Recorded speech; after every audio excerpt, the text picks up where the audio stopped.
There is a home design so efficient that every room connects to the next in a single straight line.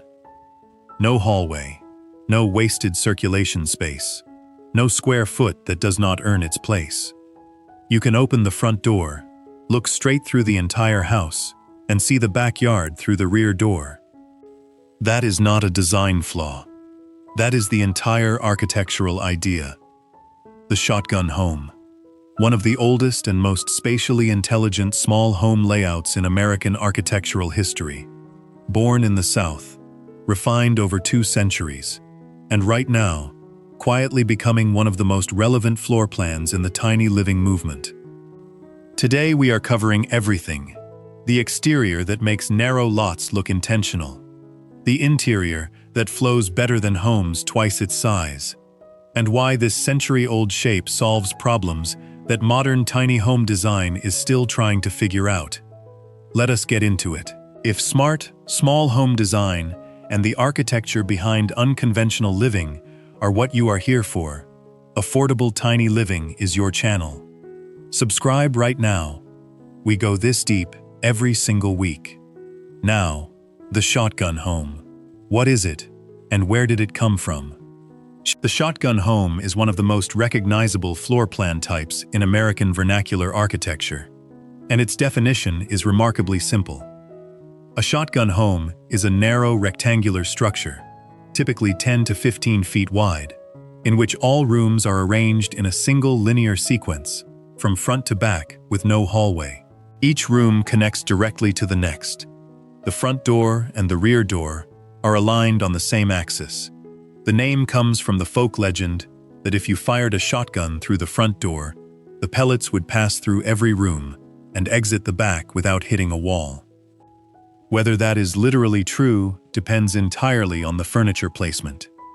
But the spatial idea it describes is accurate. The shotgun home is pure linearity. Rooms connected room to room, front to back, in an unbroken chain.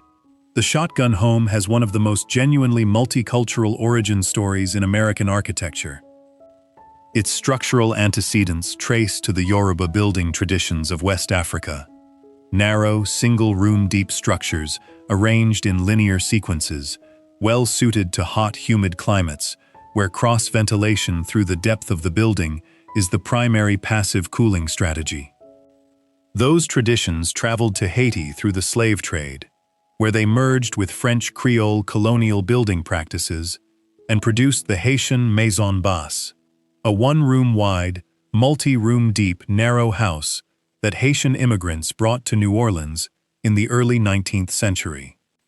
From New Orleans, the form spread through the American South and eventually across the country as a low-cost, easily replicable residential building type. By the early 20th century, shotgun homes represented a significant portion of working-class urban housing in cities from New Orleans to Louisville to Memphis to Houston. They were not built because they were beautiful. They were built because they were smart. And 200 years later, the reasons they were smart are exactly the reasons the tiny living movement is rediscovering them. In a conventional small home, the hallway is the spatial tax you pay to have private rooms. Every bedroom needs a door. Every door needs a corridor to serve it. In a small home under 500 square feet, a hallway consumes between 30 and 60 square feet, 10 to 15% of the total floor area, doing nothing but moving people from one place to another. The shotgun plan eliminates this tax entirely. Rooms connect room to room. The circulation path is the rooms themselves. Every square foot is doing double duty, living space and movement space simultaneously. In a 300 square foot tiny home, eliminating the hallway does not just save 30 square feet. It changes the spatial experience of the entire floor plan. The space that remains is all useful. None of it is dead. The shotgun plan was designed for hot, humid climates, and its ventilation strategy is elegant in its simplicity. With the front door and rear door aligned on the same axis, opening both creates a direct through draft that pulls air from the shaded front porch, across every room in the sequence and out the rear. No mechanical assistance, no electricity, just physics. In a climate with prevailing breezes, which describes most of the coastal and southern regions where shotgun homes are most common, this through ventilation can maintain comfortable interior temperatures on all but the hottest summer days without any active cooling system. For off-grid tiny living, this passive ventilation strategy is not a historical curiosity. It is a meaningful reduction in mechanical system load and energy cost that a side-ventilated rectangular plan cannot match. One of the persistent challenges for tiny home builders is finding suitable land. Rural acreage is available but remote. Urban and suburban infill lots, close to employment, services, and community, are often too narrow for a conventional building footprint. The shotgun home was born on narrow urban lots. Its 10 to 15-foot width means it can occupy infill parcels that a standard residential building cannot. In cities where lot subdivision has produced sliver parcels of 12 to 20 feet in width, the shotgun plan is frequently the only residential building type that fits. For tiny home builders looking to build in or near an urban center, on a backyard ADU footprint, on an infill lot, on a narrow parcel adjacent to an existing structure, the shotgun plan is not a compromise. It is the correct architectural response to the site constraint. The exterior of a shotgun home presents a specific design challenge. A very narrow face to the street, typically 12 to 14 feet, and a very long body extending back from it. Every design decision on the exterior has to work with that proportion rather than fighting it. 12 feet of street frontage is not much canvas, but the best shotgun home facades treat it as a complete architectural composition rather than an abbreviated one. A full-width covered front porch, spanning the entire 12 to 14-foot width of the building, is the defining element of the classic shotgun exterior. The porch does three things simultaneously. It provides a shaded transition zone between the street and the interior that serves as an outdoor living space, an entry sequence, and a passive shading device for the front windows. The porch roof, typically a simple shed or low-pitched extension of the main roof, gives the narrow facade a horizontal anchor and a sense of depth that a flat wall with a door would not achieve. It makes the small building look rooted rather than provisional. Above the porch, the facade presents a single window or pair of windows aligned with the main room beyond. The alignment is deliberate. You can see through the window that the room continues behind it, hinting at the linear depth of the plan without revealing it fully. The narrow facade withholds as much as it shows. The long side elevations of a shotgun home, the faces that extend deep into the lot, carry the visual weight of the exterior that the narrow front face cannot. The most architecturally successful shotgun home exteriors treat the long side elevation as a primary design surface. A consistent horizontal cladding material, lap siding, board and batten, tongue and groove timber, emphasizes the length of the building and reinforces its directional character. The eye is pulled from front to back along those horizontal lines, and the depth of the building becomes a visual asset rather than a proportion problem. Window placement along the side elevations requires particular care. A regular rhythm of windows, consistently spaced, consistently proportioned, gives the long side a compositional order that reads as designed rather than incidental. Irregular window placement on a long, narrow facade reads as chaotic and makes the building look longer and more awkward than its proportions require. The roof of a shotgun home is typically a simple gable running the full length of the building, with the ridge parallel to the long axis.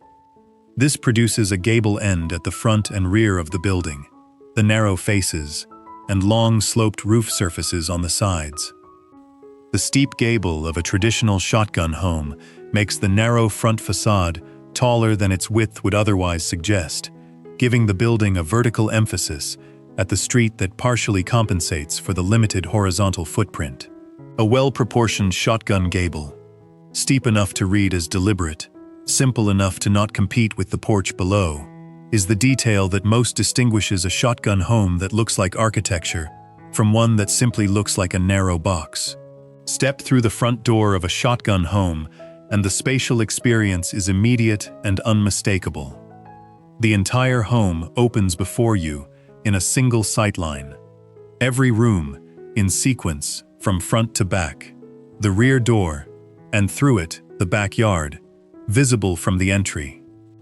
This is the shotgun experience, and it is more sophisticated than it initially appears.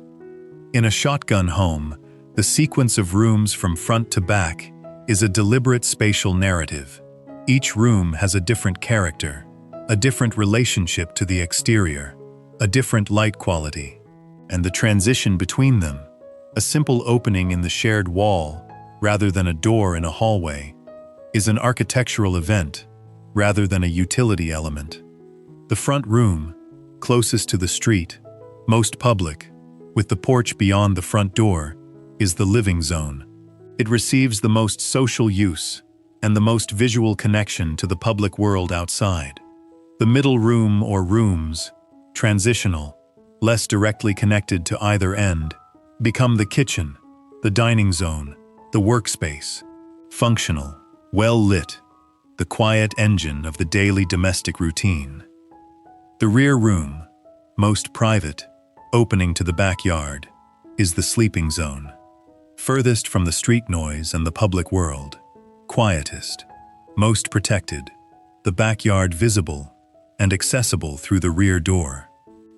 This front-to-back, public-to-private progression is not unique to the shotgun home, but no other floor plan type achieves it without a hallway. In the shotgun, the progression is built directly into the room sequence. The architecture organizes the domestic life without imposing partitions on the space. The narrow width of the shotgun interior, typically 10 to 12 feet of usable floor width, sounds restrictive, and in a conventional rectangular room, it would be. But the shotgun home does something with that narrow width that makes it feel larger than its measurement suggests. The linear plan creates a strong primary axis, a visual line from front door to rear door that the eye follows continuously. That axis registers as the dominant dimension of the space, and along that axis, the building is deep, not narrow. The depth ranges from 30 to 60 feet in most shotgun configurations. The room feels deep rather than narrow, because that is the direction the architecture is pointing. High ceilings. Traditional shotgun homes frequently had 10 to 12-foot ceilings, a feature that aided ventilation and made the narrow rooms feel generous. Amplify this effect. The vertical dimension compensates for the horizontal constraint. The room is narrow, but it is tall, and it is deep, and the combination of those three dimensions produces a spatial experience that exceeds what the floor area measurement predicts. Natural light in a shotgun interior enters from three sources: the front facade windows and door, the rear door and any rear windows, and whatever side windows the building code setbacks and lot boundaries allow.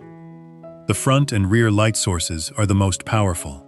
With the front and rear doors aligned and the rooms in a direct sequence, light from the front porch filters through multiple rooms toward the rear, and light from the rear door and backyard penetrates the full depth of the plan when the rear door is open. In a well-designed shotgun home, the interior at midday feels lit from both ends simultaneously. The front rooms glow with street-side morning light. The rear rooms glow with backyard afternoon light. The middle rooms receive both, filtered through the transitional openings between rooms. This bilateral lighting, from both the front and the rear along the primary axis, is one of the most distinctive qualities of shotgun home interiors. It makes rooms that are only 10 feet wide feel brighter and more open than side-lit rooms of the same dimension, because the light is traveling the length of the room rather than the width. The openings between rooms in a shotgun home are the most important interior architectural detail in the entire floor plan. They are the points where the linear sequence is physically experienced, where you transition from one room character to the next, and they determine whether the shotgun interior reads as a connected sequence or as a series of separate boxes. Wide openings, centered in the shared wall, the full width of a standard doorway or wider, keep the linear sightline from front to rear open and uninterrupted. The sequence reads as continuous. The depth is legible from any position in the plan. Narrow openings, a standard 32-inch door in a 10-foot wide room, compress the threshold between rooms into a tight portal. The transition is more emphatic. Each room feels more distinct. The sequence has more rhythm and separation.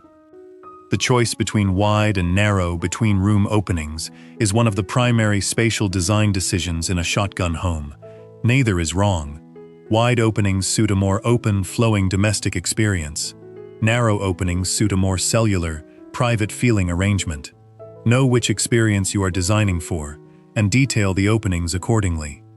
The contemporary tiny home movement has taken the shotgun plan and pushed it in directions that the original 19th century builders would not recognize, but would certainly respect. Modern shotgun tiny homes replace the traditional wood-lap siding with fiber cement panels or standing seam metal. The front porch becomes a cantilevered steel deck with minimal supports. The interior transitions from painted pine floors and plaster walls to polished concrete and exposed structural timber. The rear door, which in the traditional shotgun opened onto a small backyard, is now frequently a full-width sliding or folding glazed wall that dissolves the boundary between the interior and an outdoor deck, effectively adding the outdoor space to the usable floor area of the home. The window rhythm on the long side elevations is resolved with floor-to-ceiling glazed panels at every room transition, creating a lateral light source that supplements the axial front-to-rear lighting and makes the interior feel connected to the exterior on all sides. The modern shotgun tiny home keeps the bones of the original, the linear plan, the room-to-room flow, the through ventilation axis, the narrow, efficient footprint, and upgrades everything else.